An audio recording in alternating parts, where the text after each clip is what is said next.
అందరికి నమస్కారం.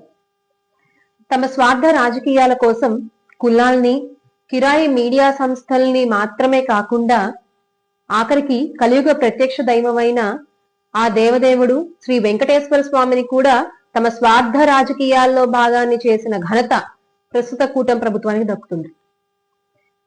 గత ప్రభుత్వంలో వైఎస్ జగన్మోహన్ రెడ్డి గారి హయంలో స్వామివారికి నివేదన చేసినటువంటి లడ్డూల తయారీలో వాడిన నెయ్యిలో జంతువుల కొవ్వు కలిసింది అంటూ వాళ్ళొక హై డ్రామాకి తెరలేపిన సంగతి మనందరికీ తెలిసిందే.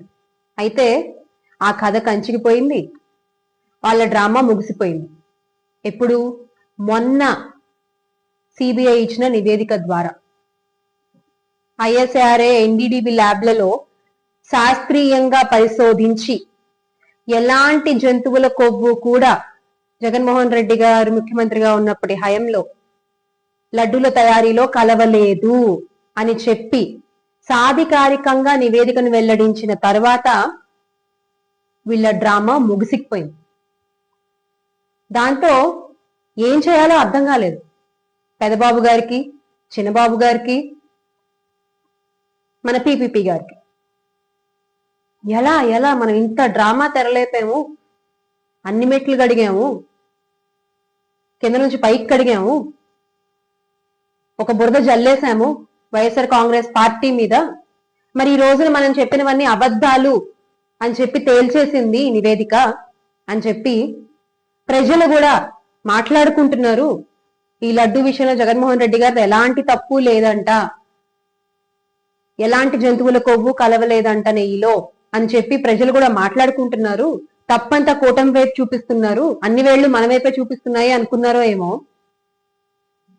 తెరతీశారు డైవర్షన్ పాలిటిక్స్ కి. అంటే రాష్ట్ర ప్రజలు ఈ నివేదిక గురించి గాని, ఎలాంటి కల్తీ జరగలేదు అన్న విషయం మీద గాని మాట్లాడుకోకుండా ఉండడానికి ఏం చేయాలి అని ఆలోచించడం మొదలుపెట్టిన తర్వాత జరుగుతున్నటువంటి సంఘటనలే గత కొన్ని రోజులుగా మనం ఆంధ్ర రాష్ట్రంలో చూస్తూ ఉన్నాం. అరే, ఒక సిట్టు నివేదిక ఇచ్చిన తర్వాత కూడా దాన్ని మీరు తప్పు అని ఎలా చెప్తారు? అంటే మీ ల్యాబుల్లో, మీ ఈనాడు కలర్ ల్యాబుల్లో ప్రింట్ అయ్యి వస్తేనే నిజాలు, సిట్ చెప్పినా కూడా అది అబద్ధమే ఆఖరికి. అంతేనా? కూటమి పెద్దల దృష్టిలో పెద్ద పెద్ద హోర్డింగులు కట్టారు ఇంకా అబద్ధాన్ని ప్రజల్లో వద్దడానికి. పెద్ద పెద్ద బ్యానర్లు, అబద్ధాలతో నిన్నటువంటి బ్యానర్లు ప్రతి ఊర్లోనూ వెళ్తాయి. వాటిని తొలగించడానికి వెళ్లిన మా వైఎస్ఆర్ కాంగ్రెస్ పార్టీ కార్యకర్తలపై కేసులు.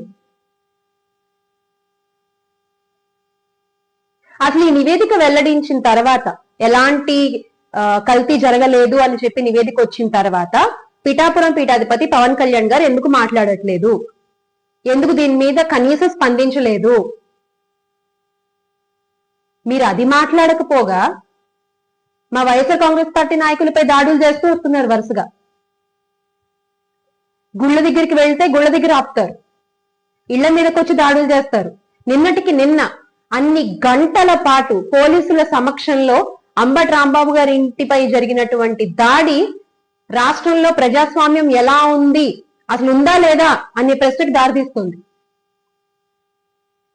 కర్రలు, రాళ్లు పట్టుకుని ఇష్టం వచ్చినట్టు వాళ్ళ ఇంటిని ధ్వంసం చేశారు, కారును ధ్వంసం చేశారు, వాళ్ళ కుటుంబాన్ని భయభ్రాంతులకు గురి చేశారు. ఇదంతా మళ్ళీ రక్షించాల్సిన పోలీసుల సమక్షంలో. అరే, ఇందాక గంట క్రితం జోగి రమేష్ గారి ఇంటి మీద కూడా పెట్రోల్ బాంబులు విసురుతారా?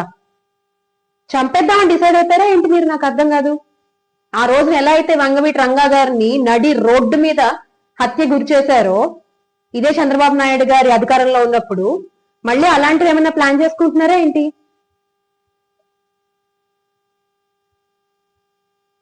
మీరు ఒక్క విషయం గుర్తుపెట్టుకోవాలి.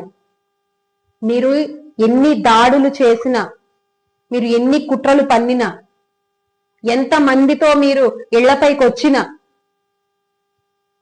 చివరికి సత్యమే గెలుస్తుంది.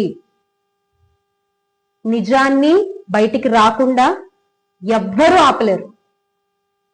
మరి ఈ రోజున పెదబాబు గారు చిన్నబాబు గారికి చెప్తున్నారో, చిన్నబాబు గారు పెదబాబు గారికి చెప్తున్నారో, ఎవరికి ఎవరు ఆదేశాలు ఇస్తున్నారో తెలియట్లేదు. కానీ పోలీసులు మాత్రం ఈ రెడ్ బుక్ రాజ్యాంగానికి కొమ్ము కాస్తూ యథేచ్ఛగా రెడ్ బుక్ రాజ్యాంగం ఆంధ్ర రాష్ట్రంలో అమలు పరిచేలా బాధ్యత తీసుకుని మరీ పనిచేస్తున్నారు. మీ సమక్షంలోనే నిన్నటి అంబటి రాంబాబు గారిపై జరిగిన దాడైనా, మీ సమక్షంలోనే ఈరోజు జోగి రమేష్ గారిపై విసిరిన పెట్రోల్ బాంబులైనా, జోగి రమేష్ గారి ఇంటిపై విసిరిన పెట్రోల్ బాంబులైనా అన్ని మీ సమక్షంలోనే జరిగాయి కదా. ఎందుకు రక్షించాల్సిన పోలీస్ డిపార్ట్మెంట్ ప్రేక్షకులుగా చూస్తూ ఉండిపోతుంది? ఎందుకు? ఈ రోజు మీరు ఎంత డైవర్ట్ చేసినా కూడా రాష్ట్ర ప్రజలు అన్ని గమనిస్తూనే ఉన్నారు అన్న విషయం మీరు మర్చిపోకూడదు. వైఎస్ఆర్ కాంగ్రెస్ పార్టీ మా నాయకులపై